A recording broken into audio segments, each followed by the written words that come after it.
Hello everybody, welcome to Boxing Science. In this video we're going to be taking UFC light heavyweight star Paul Craig through our sports science testing battery down here at the Boxing Science Performance Centre. Paul works with strength and conditioning coach Adam Lusby of Enhanced Sports Performance.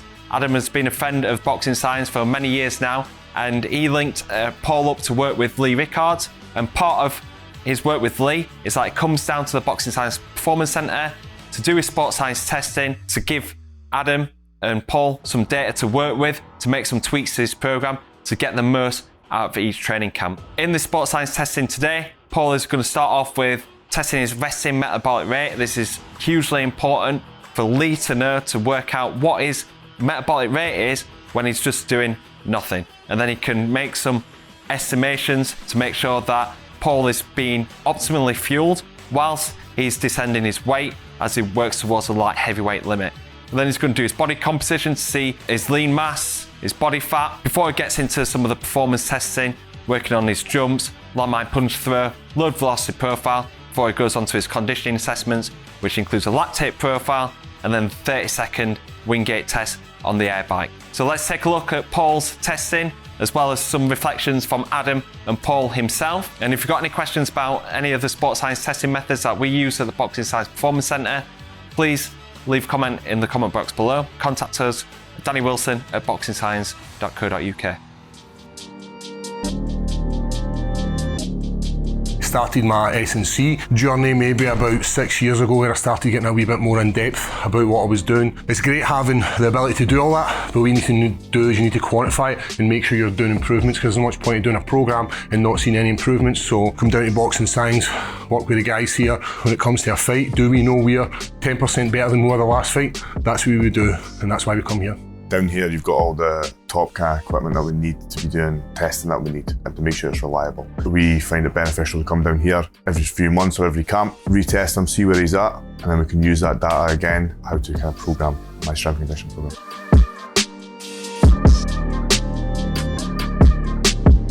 Then you've got conditioning, you've got lactate profile to see how you deal with increases in intensity. So you guys predominantly in Boxing Science work with combat athletes in the world of boxing. Comes over very much the same in the world of MMA with that lactate buffering, the ability to have lactate in the muscles and the body's ability to flush it out and get you to the end goal. All these kind of things transfer over great into the world of mixed martial arts. So it's good to jump onto a machine and get your max output, your max energy expenditure on that machine.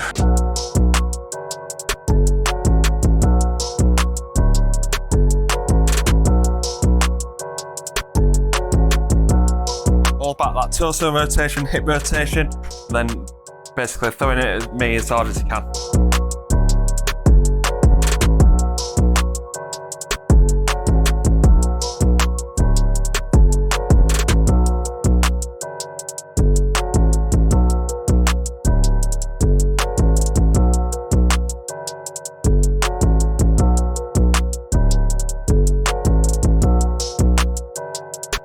One of the massive things that made a massive change to my programme was getting a nutritionist who knew about combat sports.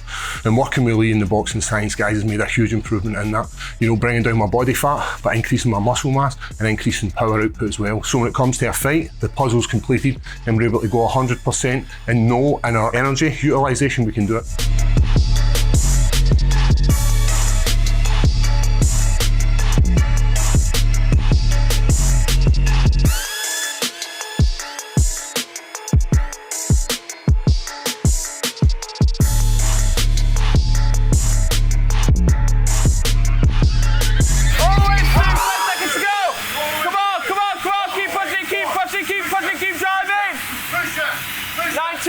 And time! Keep him up to 100 all the way, come on! 5, 4, 3, 2, 1, 6, 4, 4, yes!